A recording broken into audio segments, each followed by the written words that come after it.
From painting to photography, from beadwork to woodworking, KQAL FM on the campus of Winona State University presents Art Beat. Art Beat highlights the work and accomplishments of local artists from in and around Winona. Support for Art Beat is made possible by the Minnesota Arts and Cultural Heritage Fund. This week on Art Beat, we go in studio with artist Rebecca Van Acker. Van Acker, a painter and sketch artist, opened a new display at Gallery on the Lake in Lake City earlier this year. KQAL's Bill Stoneberg met up with her to discuss that new collection, her work with the Bloodtooth novel and game series, and her other artistic pursuits. Now here's Bill Stoneberg with Rebecca Van Acker on Art Beat on 89.5 KQAL.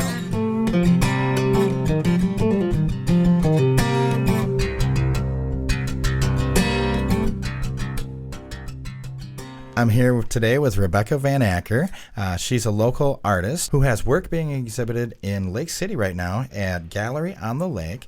Rebecca, how are you doing today? I'm doing great. Cool. Well, thank you for joining us today on the show. Just so people know out there, I mean, we've known each other for a long time, basically since we were little kids, and, our families hung out a lot together and stuff. But I'm kind of curious, just for people out there, how long have you been painting and stuff like that? A very long time. Since I could start drawing, I was drawing. I remember that first paint set I had.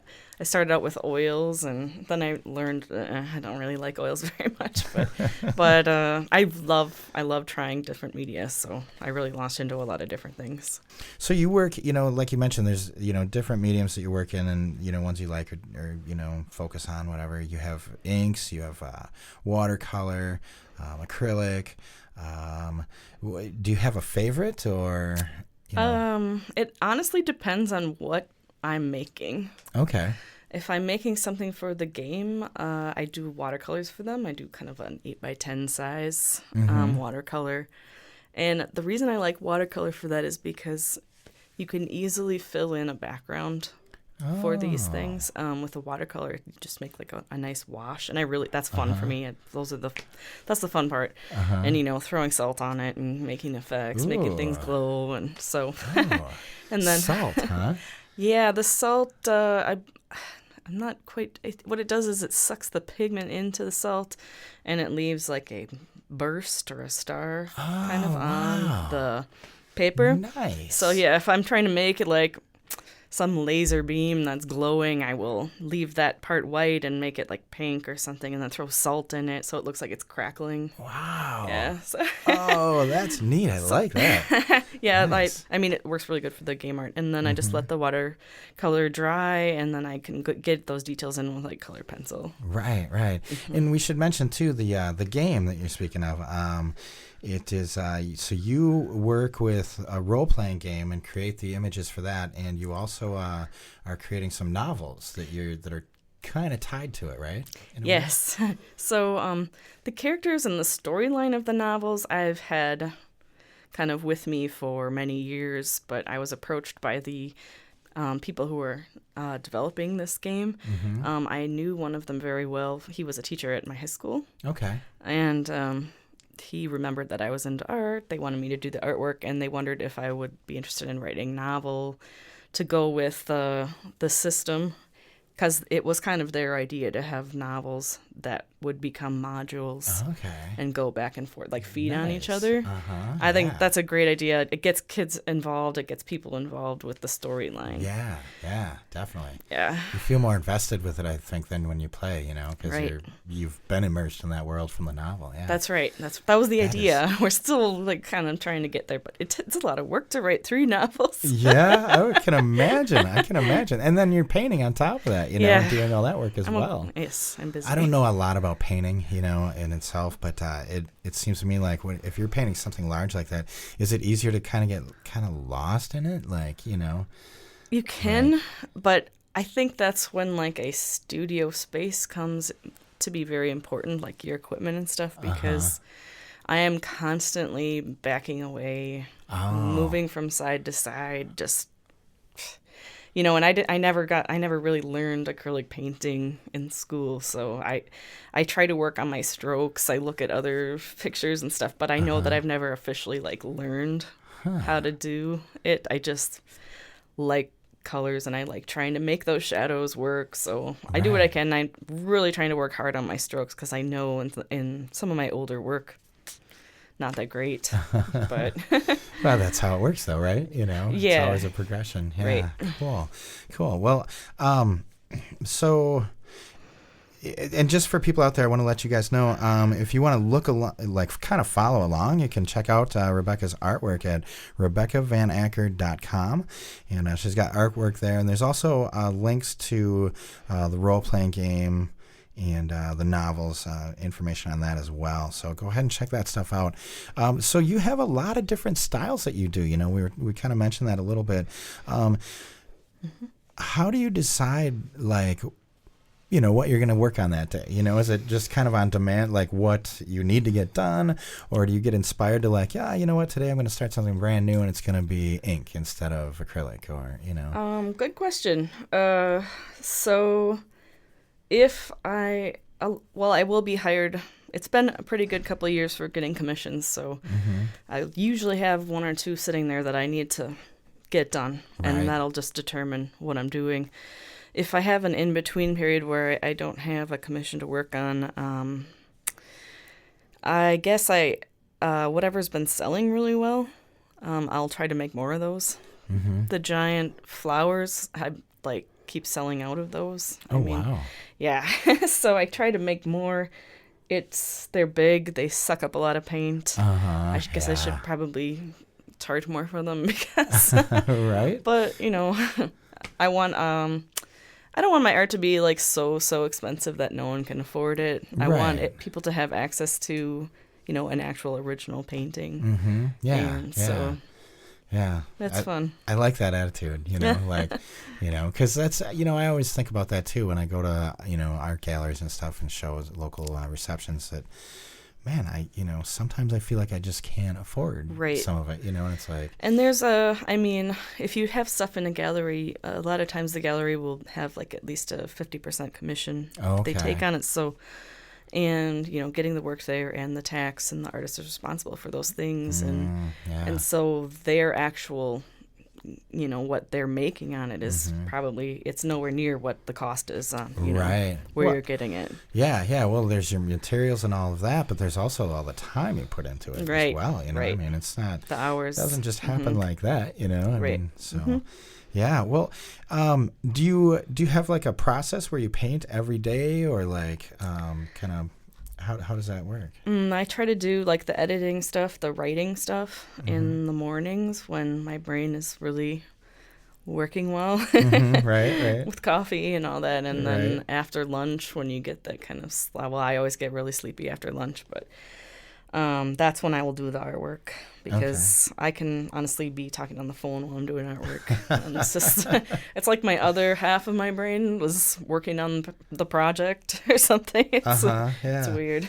Well, that, it's funny. That kind of reminds me of because it sounds like it's more, the artwork side is more inspired. It's just coming to you, which is something that, musicians that we talk to mention that all the time. You'll ask them, what inspired that song or where'd that idea come from? And they're sometimes they're just well, I don't know, it just came to me. So it sounds like that's kind of what you're describing, that. Yeah. Okay. So that artistic process is just kind of more inspired and it's a feeling rather maybe than conscious thought, huh? I do take a lot of, most of the pictures that I work on, they're my photos that I've taken. So I get a lot of inspiration from the photos. And what I do with the photos is I try to amplify it, amp up the colors. Right. So maybe simplify the background. I want whatever the focus is to really look like it's just glowing in your face. Right. Oh, nice. And there is a lot of stuff like that too. And that's another thing. Some of those photos, or not the photos, the paintings that you've created, you've brought some in today, and those were pastels of the butterflies, and it's really cool. Let's talk about those a minute. You have, they're in wooden frames, and there's a story behind that as well. Yeah. But I want to just mention to everyone out there, because they can't see it, but there's a lot of depth in these paintings of these butterflies, and I said, they're pastel, and the wooden frame that you have kind of juts out there. It appears like a shadow box kind of, which I think really accentuates the depth in the painting itself. kind of cool. You want to tell us a little bit about it and the Sure. frames and everything? The frames, these are cedar frames, and a family friend of ours created these. We worked together. We went through a couple different iterations of frames. And it's hard to, anyone who's worked with pastels will know that framing pastels is like awful. It's like the worst. You basically have to protect it somehow because Right. it's so fragile, and a gust of air can just, mess it up a little. And, Right. but however, when you put a piece of glass over pastels, you really lose the texture of it, I think. So how do you have a pastel painting that doesn't have glass over it, that's still protected? So my idea was, it's not mine, I'm sure there are plenty of people out there that have done the same thing, but it's amazingly hard to find and order a frame like this. It's like a 2-inch deep frame with a thin, I guess, front. Right, yeah. And what that does is it protects you from accidentally brushing up against it, and there's no glass. It just has a back on it. Right. So you can see the whole thing. And Yeah. so this friend of ours, he is a very excellent carpenter and made these beautiful frames. And unfortunately, he became ill and passed away recently, so I'll never have any more of these. Yeah, but you have these. I have which is these, good. yeah. Yeah, definitely. It really, I mean, I honestly, when I look at it, that depth and that, just the frame itself is really helping pull that out. Thank you. And that's really cool. I think if I'm imagining when you're talking about putting the glass on it, it's like, well, yeah, my eyes would see that glass, and it would kind of take away that whole. There's always a how deep glare. that There's is, always something. Yeah. Right. So that's a really cool, unique way to get around that issue, and it really highlights the depth. I'm really impressed with that. I'm really, it's funny the different things people notice or geek out about stuff, and that's I think that's really neat. Do you ever experience? We've kind of talked about how I've made comparisons to music and that in inspiration and painting. How about writers often get writer's block? Do you ever have writer's block where you just don't feel like painting that day or something like that? Yeah. How do you deal with that? Yes. There are definitely cycles of painting, of art making, and then cycles where that doesn't happen. And it's kind of easy to get down when that happens, but I just tell myself, hey, it's just one of these cycles where I'm not doing a lot right now, but it'll swing back around, and it does. And I don't know how I come out of it. It just happens. Huh? Yeah, it's just I got to cycles. do a painting now. Right, Yeah, it's right. weird. I think sometimes that artists are, artists in general, whether it's painting or music or poetry, I think oftentimes there are some of those downtime periods where they're not producing as much. They're taking things in. Yeah. And you need material to take in so that you can kind of digest things and get inspired. And so, I think sometimes those cycles might work to the artist's benefit. Maybe it's just part of your process, right? Could be. So. And it helps to have a lot of other stuff going on. There's always stories that can be written and edited and modules, and there can always be terrain. I'm really into making terrain for the game right now. Ooh, so nice.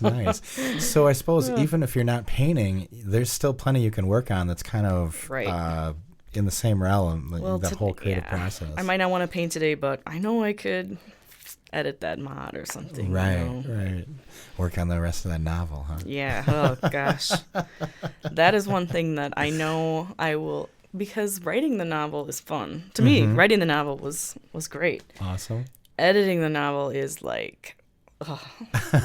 it's so harsh. And that is something that I have to actually force myself to do every day. Yeah. If I don't do it, it'll never get done. So Right. I'm you will edit a chapter today. Once you've edited that, you can do something else. But for now, you are going to edit that chapter. And Yeah, it's kind of like what I refer to as the grunt work here. Oh. You know, like there's certain tasks I have to do to produce a show that, Yes. you know, it doesn't take much. There's really no creativity involved in some of Right. the stuff I'm talking about here. But, you know, it's like, it's got to be done. Otherwise, I don't get the opportunity to create stuff. Right. So, yeah. Yep. There's always stuff like that, I guess. So you work off of photos, you said, right? Yeah. And they're all photos that you've taken and stuff like that. Is photography something? Do you ever release photos, or are those just reference works for yourself? I don't regard myself as a very good photographer. Okay. There's always some horrible, blurry, wrong thing in my photos. What I'm interested in my photos is the image I want to make clear. Mm-hmm. Does it have good lighting? Okay, right. So, and then I crop. Right. When I edit as I'm painting, I edit what I paint. Okay, sure. So no, I guess no on the photos. It's like part of your process to get the painting, right? Right. Yeah. Right. So interesting. When you're painting, I mean, so we've talked about, you know, you've got butterfly paintings, you've got stuff that's more fantasy work. We're looking, you have an ink right here, ink drawing that, or it's a print, right? This is a print. This is a print. Mm-hmm. It's called Diana of the Surf. And this is more of a fantasy drawing. Mm-hmm. So you have, you know, and you've got the stuff with the novels and the game. I noticed, because I don't remember if we talked about this yet, I'm just going to go there. But and I noticed online, you've got some that almost look like, and these are nature scenes, I believe, as well, but they almost look like stained glass in the style that you painted them. Mm-hmm. How do you, where did that style, first of all, where did the stained glass style come from? Because that's really neat, you know. I did a painting like that when I first really started painting, like acrylic paintings. And it was a picture, it was a winter scene. I just liked the composition of the photo that I had, honestly. I looked at the photo, I'm like, cool. It was out in the pasture, it was all white and gray, and we had this little horse. He looked like he was so furry, and he's white, and he just looked so forlorn, just standing on the hill, looking out. You know, it was totally bleak, and I'm like, that's cool, you know, I mean, from such a white photo, what can I do with this? And it became all blue and blues and purples and yellows, and I'm like, if I just the trees work really well for that, because I'm like, there's a section of, you know, tree here, and I'll just paint that space rather than painting the branch. Right. Yeah. Ooh, I like that. I like that a lot. It was fun. Nice. How do you decide if you're going to, like, you know, is that something where you're into a style for a little while and kind of exploring that, you know, making those shapes, and then you just kind of move on? So I always find that interesting, like, what inspires you when you make a change like that? All of a sudden you're like, oh, I'm going to start doing this style. Then you start exploring that, like. I don't know. I know I did a couple of larger ones because my sister requested me to do them for her in that style. And I did another one, and then I kind of left it behind a little bit. Right. Yeah. Yeah. Well, I wonder, too, sometimes if that's like the artist challenging themselves and going somewhere and kind of stretching their abilities. And then once you kind of get that, it's like, oh, okay, next. You know. Okay. Yeah. Maybe. I mean, I still really like that style. I've done some different ones that are kind of like that style, but just sloppier. Okay. Like not as rigid. And I guess it's how rigid do I want to paint something. Right. I'm not really. I never really liked doing the little tiny, like when I'm painting with acrylics on like a big painting, I don't want to take that brush and make that perfect line, you know. I always like it to be more a smush, a smushy feeling, versus like a drawing like that is all about the line, you know. Sure. So I guess the stained glass ones were kind of short-lived because I didn't like making those exact lines with the trees and stuff. But interesting. I might go back. I don't know. Maybe there's something else to explore there. Yeah. But you know, and maybe maybe that's a part of it too, is that maybe the artistic brain, maybe you need different things to feed yourself all the time, or to explore, you know, and so you don't get bored, I suppose, you know, or so you continually feel that inspired feeling, maybe. Yeah. Part of it also is I'm always well, when I go to shows and stuff, I'm always looking for maybe this style is something that will sell well. So I try like a variety of styles, and if a certain style sells really well, I'll make more of that one, Okay, you know. So sure. yeah, that's not like I had an artist tell me once, she's like, you know, this is exactly the opposite of what they tell you to do in art school. Yeah. And I'm like, oh, well, I never went to art school, so. So there. Yeah, sorry. No, I would have loved to. Honestly, I love school, but. Yeah. So, how else can people find out about your work? Is the website the best way, or? Let's see what I know I've seen a lot of stuff on Facebook. But... Yes, my album on Facebook is public. Oh, okay, so great. It probably actually has better range of my work on More stuff. Facebook than the website, because I will periodically go and tear down stuff out of the website that is sold and things like that. Oh, sure, So, okay. But in Facebook, it just shows everything. So. Nice. So you can see that whole spectrum of what I was talking about, where you have different styles and different mediums. Right. You're gonna get more of that on the Facebook album. Okay, So, and nice. you don't have to friend me or anything for that. I mean, if you want to friend me, that's cool. But Right. The public can see that album. And then just so everyone knows, you can go to RebecaVanAcker.com. You can see her artwork there and kind of see what we're talking about here. And also she has work hanging at Gallery on the Lake. That's in Lake City. It's in the Pearl Button Factory. Is that right? That's right, yeah. Okay, cool. So, yeah, get down there and see her stuff. If you want to check out their hours and stuff, go to galleryonthelake.net, and you'll see their hours and find out exactly where they are in Lake City and how to get there. Thank you so much, Becky, for joining us today. You're welcome. Thanks for having me, Billy.